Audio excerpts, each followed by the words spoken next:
What's up guys and welcome back. Today in this video we're going to be talking about a Stephen King novel. This one is going to be my review of Salem's Lot. So Salem's Lot was King's second published novel that came out in 1975. Also adapted into a TV miniseries by Tobe Hooper, the guy who made Texas Chainsaw Massacre.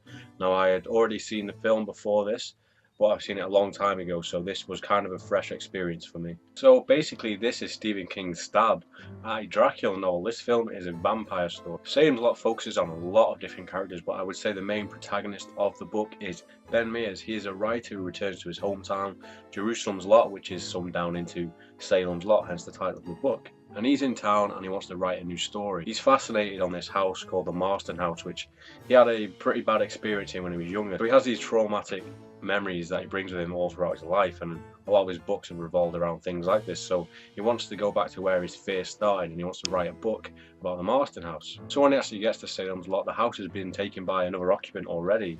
This is a creepy man called Straker. While in town, he meets a variety of different people. He meets a teacher called Matt Burke. He kind of falls in love with a young woman called Susan Norton, and due to the events he also becomes entwined with a younger man named Mark Petrie. Now I would say this is quite a slow burn. I would say the first maybe 300 pages it's all character building and building the town, much like you'd see in the story of It. We get to see a lot of the different inner workings of the town, like the police, the hospitals, the morgues, and just everything gets encompassed in this story. Now if you are starting the story and you're getting all this information about the different parts of the town, you might find it a little bit boring, but it does play out. Obviously with this being a story about vampires and they're all taking over the town and people are going missing, and that works in the way that King has written all of these different character types, because you start to notice the different types of people going missing, like the doctors, and then like the police slowly decreasing, children going missing, and just all of this all works together to give you an essence of like this town, something really bad is going down and it's hidden, but it started to show on the surface when all these different types of people just start disappearing. So while it is a bit of a slow burn, it is a very clever way to build a story into giving you a sense of how the things are unfolding and how the pace is picking up with how the evil force is growing in the town of Salem's Lot. Now I have a comparison to something, and it's not a comparison of quality, but I would say the best thing I can compare this to is the pacing of a Paranormal Activity movie. The way those films start, like day 1 up to day 30, and then things progressively get worse, and this definitely happens in the book. As you're starting to get into the story, maybe 1 or 2 vampiric things starts happening, like someone will go missing or an animal will be killed. I'd say about 300 pages in, the book starts to just propel itself as things just happen thick and fast. People are getting killed all over the place, all these creepy scenes one after another, and I really loved the way the pace just picked up. It was like it was going from one scene to the next scene, and it was just like a staple horror scene. And I really liked the way they portrayed the vampires in this as well.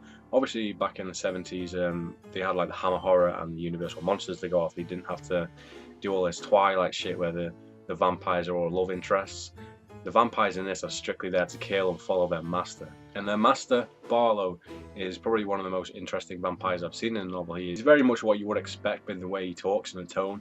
He just reminded me of the old school vampire, like Bela Lugosi's type of vampire. And you really get the essence that this guy's been around thousands and thousands of years, because he just has this sense about him that he knows when the next steps are. He's always just one step ahead of everyone in the game, just because he's been through it before. I would say the characters are a very strong point in this book.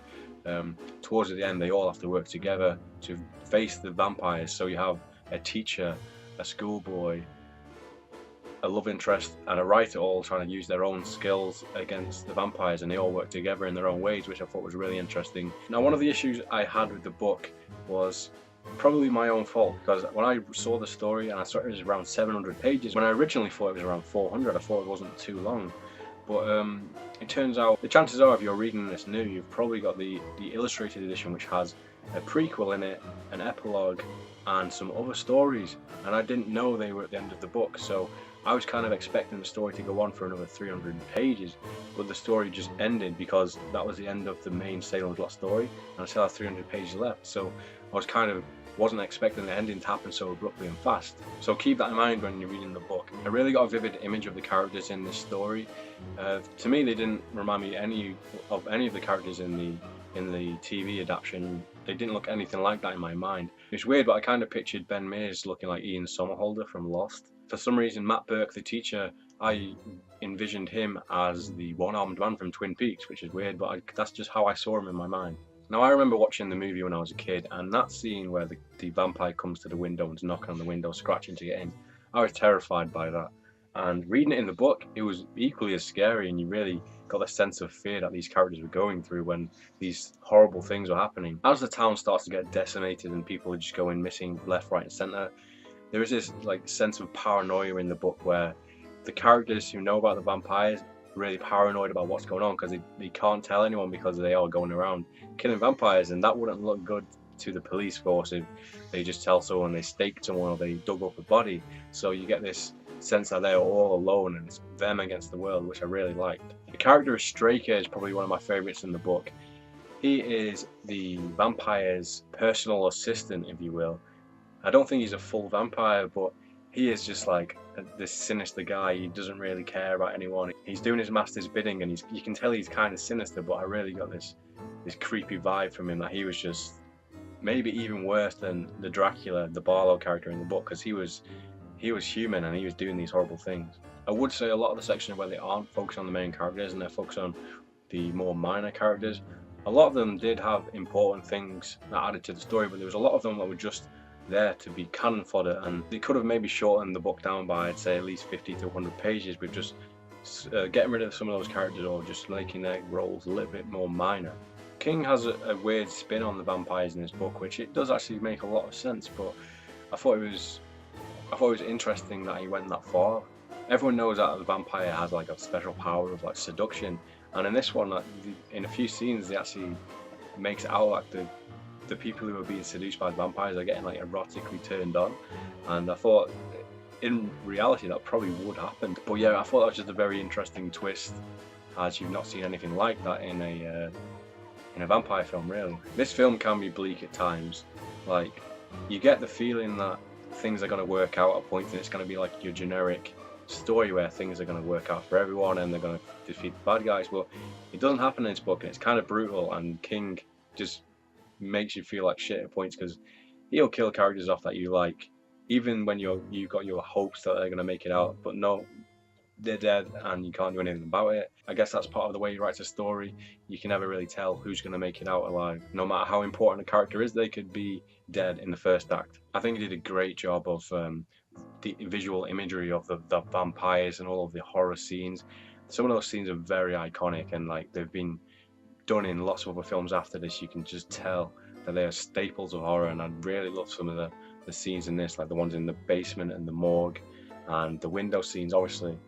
And I think he did a really good job of making vampires scary, which is something that never really happens these days. So overall, I did really enjoy Salem's Lot, and I didn't finish all of the epilogue and the Jerusalem's Lot side story.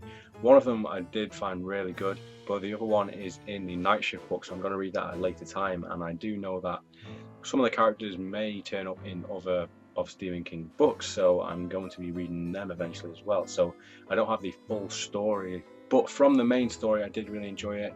I hope you enjoyed this video. Let me know your thoughts on Salem's Lot. Let me know your thoughts on the film or the book, or if you've read both, let me know which you preferred. I did read this book quite a while ago now. It's been a few months and I've been trying to make this video for a while, but I just haven't got around to it. So if I'm not so precise on the details, then you'll have to forgive me. But thank you for watching this video. I hope you enjoyed it, and my next book review is going to be Ready Player One by Ernest Cline.